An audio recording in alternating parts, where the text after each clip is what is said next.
నమస్కారం. సిఎస్కే న్యూస్కు స్వాగతం. మహిళలపై దాడులు ఆపాలంటూ వైఎస్సార్సీపీ మహిళా నేతల ఆందోళన. మహిళలపై పెరుగుతున్న దాడులను అరికట్టాలని డిమాండ్ చేస్తూ వైఎస్సార్సీపీ మహిళా నేతలు ఆందోళన చేపట్టారు. ఈ సందర్భంగా అంబేద్కర్ విగ్రహం వద్ద వినతిపత్రం సమర్పించారు. కార్యక్రమంలో వైఎస్సార్ కాంగ్రెస్ పార్టీ మహిళా సీనియర్ నేత గాయత్రీదేవి, మాజీ ఎమ్మెల్యే లలితా థామస్, పార్టీ కార్యకర్తలు పెద్ద సంఖ్యలో పాల్గొన్నారు. బిఆర్ అంబేద్కర్ గారి విగ్రహం దగ్గర ఈ రాష్ట్రంలో జరుగుతున్న అరాచకాలు, అన్యాయాలు, నేరాలు, ఘోరాల గురించి అర్జీ ఇవ్వడానికి ఇక్కడ రావటం జరిగింది. ఇక్కడికి ముఖ్యంగా ఈ రాష్ట్రంలో ఏం జరుగుతుందంటే, అంబేద్కర్ గారు ఆనాడే భావ స్వాతంత్రం ఇచ్చారు, అన్ని స్వాతంత్రాలు కల్పించడం, స్వేచ్ఛ ఇవ్వడం జరిగింది. ఆ స్వేచ్ఛకి, ఆ స్వాతంత్రానికి, ఆ భావజాలానికి సంఖ్యలు వేశారు ఈ కూటమి ప్రభుత్వం. సంఖ్యలు వేసి ఈరోజు భారత రాజ్యాంగంలో పొందుపరిచిన అంశాలు కాదు జరుగుతున్నది. రెడ్ బుక్లో ఏదైతే వాళ్ళు పొందుపరుచుకున్నారో కూటమి ప్రభుత్వం, అది మాత్రమే ఈ రాష్ట్రంలో ఇంప్లిమెంట్ అవుతా ఉంది. ఎందుకంటే మొన్న ఈ రాష్ట్రంలో జరుగుతున్న ఎపిసోడ్ చూస్తూ ఉన్నాం. లాకప్ డెత్లను చూస్తూ ఉన్నాము, అన్యాయంగా చంపేది చూస్తూ ఉన్నాము, అఘాయిత్యాలు చేసే చూస్తున్నాము, నేరాలు చేసే చూస్తూ ఉన్నాము. కానీ ఇక్కడికంతా న్యాయం లేదా? దీనికి న్యాయాన్ని ఏం చేశారు? అన్యాయం రాజ్యం వెళ్తోందా? న్యాయానికి సంఖ్యలు వేశారా?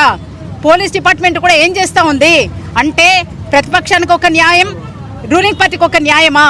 అంటే మీరు కాపాడాల్సిన బాధ్యత మీకు లేదా? హోంమంత్రి గారు, ఒక మహిళా హోంమంత్రి గారు, మీకేం చేస్తున్నారు మీరు? అంటే మీ పార్టీ వాళ్ళు ఏం చేస్తున్నా దానికి వంత పాడుతూ ఉన్నారా? న్యాయానికి మీరు న్యాయం చేయరా? ఈరోజు కూటమి ప్రభుత్వాన్ని ప్రశ్నిస్తా ఉన్నాం. ఒక మహిళని వివస్త్ర చేసిన దుర్ఘటన ఎప్పుడో మహాభారతంలోనో రామాయణంలోనో ఎక్కడో చదివాము, మనము చూసాము. ఎందుకంటే ఇప్పుడు దాన్ని చూస్తా ఉన్నాం మనము.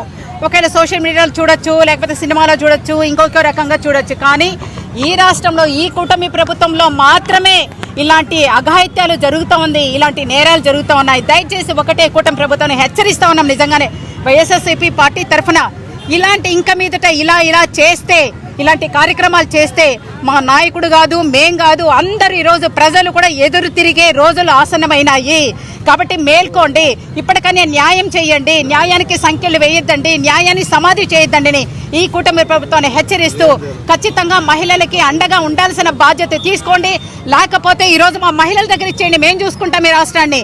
గుంటూరులో జరిగిన సంగతి, ఘటన అందరూ చూసుంటారు.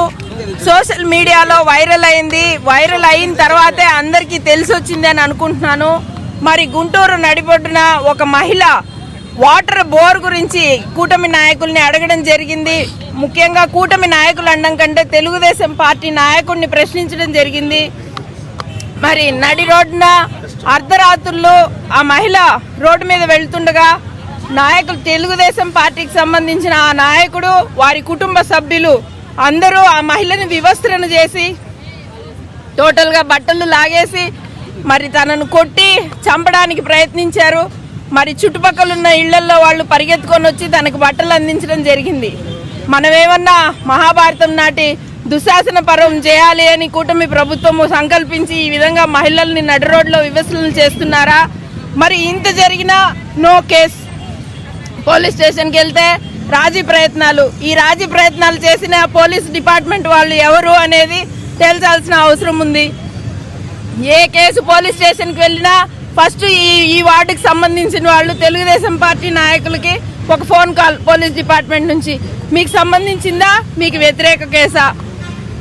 వారు కన్ఫర్మ్ చేస్తే వీళ్ళు కేసులు పెట్టడము, వద్దంటే కేసులు ఆపేయడము.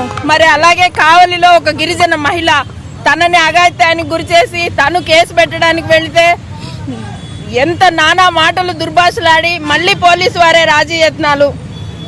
కూన రవికుమార్ గారి పిఏ ఒక మహిళని వేధించి, ఉద్యోగం పేరుతో వేధించి ఆ అమ్మాయిని నానా మాటలని ఫోన్లలో, సోషల్ మీడియాలో ఆ అమ్మాయిని ఇబ్బంది పెట్టి మానసికంగా చచ్చిపోయే పరిస్థితి.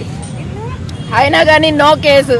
తెలుగుదేశం పార్టీకి ఒక ఫోను పోలీస్ డిపార్ట్మెంట్ నుంచి, ఆ కేసు అక్కడికి ఆగిపోయింది. మరి హోంమంత్రి గారు జగన్మోహన్ రెడ్డి గారు బయట వచ్చి కనిపించిన ప్రతిసారి హోంమంత్రి గారు చాలా నీట్గా కూర్చొని ఓ ప్రెస్ మీట్ ఇస్తారు. కేవలం జగన్మోహన్ రెడ్డి గారిని తిట్టడానికి మాత్రమే హోంమంత్రిని ఉపయోగిస్తున్నటువంటి ఈ కూటమి ప్రభుత్వము మహిళా రక్షణకై ఎందుకు ముందుకు రావడం లేదు? మహిళల్ని నడి రోడ్లో వివస్త్రలు చేస్తున్నా ఎందుకు లోకేష్ గారు మిన్నుకున్నారు? మరి వీటన్నిటినీ ప్రశ్నిస్తానని వచ్చిన పవన్ కళ్యాణ్ ఎక్కడ? మరి మహిళలకి రక్షణ లేనటువంటి ఈ రాజ్యంలో మహిళలకి రక్షణ కరువై నడి రోడ్డు పైన అర్ధరాత్రి ఆడది వెళ్ళడం స్వాతంత్రం అని గాంధీ గారు చెప్తే పగటిపూట కూడా నడిచే పరిస్థితి లేదు. మరి ఇటువంటి పరిస్థితులన్నిటినీ గట్టెక్కించడానికి ప్రజలకు మేమున్నామని చెప్పడానికి జగన్మోహన్ రెడ్డి గారు ఇచ్చిన పిలుపు మేరకు ఇవాళ మహిళలందరూ కూడాను ఈ రాష్ట్రంలోని మహిళలకు అండగా ఉంటామని చెప్తూ, ఏదైతే ఇప్పుడు కేసులు నమోదు చేయకుండా బాధిత మహిళలకి న్యాయం చేయకోకుండా పక్కన పెట్టేశారో వారందరికీ అండగా వైఎస్ఆర్ కాంగ్రెస్ పార్టీ ఉంటుంది. మేము వచ్చిన తర్వాత, జగన్మోహన్ రెడ్డి గారు వచ్చిన తర్వాత ఖచ్చితంగా చర్యలు తీసుకుంటారు.